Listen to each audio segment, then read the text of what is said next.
শিৱসাগৰ জিলা সাহিত্য সভাৰ উদ্যোগত শিৱসাগৰ জিলা সত্ৰ মহাসভা, শিৱসাগৰ যুৱদল শ্ৰী শ্ৰী শংকৰদেৱ সমাজৰ সহযোগত শিৱসাগৰ যুৱদলত শ্ৰী শ্ৰী উজনিয়াল সত্ৰৰ সত্ৰাধিকাৰ, সমাজ হিতৈষী তথা বিশিষ্ট উদ্যোগী শ্ৰীযুত লক্ষ্মীকান্ত মহত্তৰ 90 সংখ্যক জন্মদিন উদযাপন কৰাৰ লগতে আয়োজন কৰা হয় অভিনন্দন অনুষ্ঠানৰ। সাহিত্যাচাৰ্য ডক্টৰ নাহেন্দ্ৰ পাদুন বিশিষ্ট অতিথি হিচাপে উপস্থিত থকা অভিনন্দন আৰু গ্ৰন্থ উন্মোচনী অনুষ্ঠানত লক্ষ্মীকান্ত মহন্তৰ জীৱন আৰু কৰ্মৰাজিক আলোকপাত কৰি ডক্টৰ অৰুন্ধতী মহন্তৰ সম্মানত প্ৰকাশ পোৱা অভিনন্দন গ্ৰন্থ অভিকৰ্ষণ অভিদৰ্শন উন্মোচন কৰে প্ৰসিদ্ধ সাহিত্যিক ভাষাবিদ ডক্টৰ বসন্ত কুমাৰ গোস্বামীয়ে। উক্ত অনুষ্ঠানত বিভিন্ন দল সংগঠনৰ বিষয়ববীয়াৰ লগতে অসমীয়া প্ৰতিদিন কাকতৰ সহযোগী সম্পাদক প্ৰকাশ মহন্ত, শিৱসাগৰ জিলা সাহিত্য সভাৰ সভানেত্ৰী ডক্টৰ নিৰুপমা মহন্ত, প্ৰভাত মহন্ত, ৰেবাকান্ত মহন্তকে ধৰি যথেষ্ট সংখ্যক গণ্যমান্য ব্যক্তি উপস্থিত থাকে।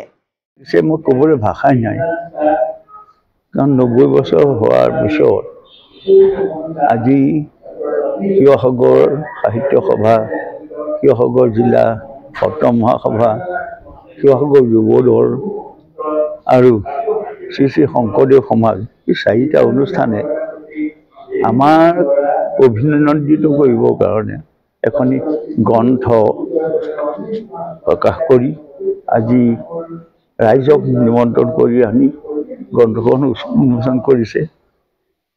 এই কাৰ্যৰ বাবে আমি কিমান উপযুক্ত মই নাজানো, মই উপযুক্ত নহয় বুলিয়ে ভাবোঁ, তথাপি কৰিছে। গতিকে আমি এই কৰ্ম ভগৱানৰ দান বুলি আমি মনতে চিন্তা কৰিছোঁ। নহ'লে ভগৱানৰ কৃপা নহ'লে এনেধৰণে আমাক ৰাইজে মৰম কৰাৰ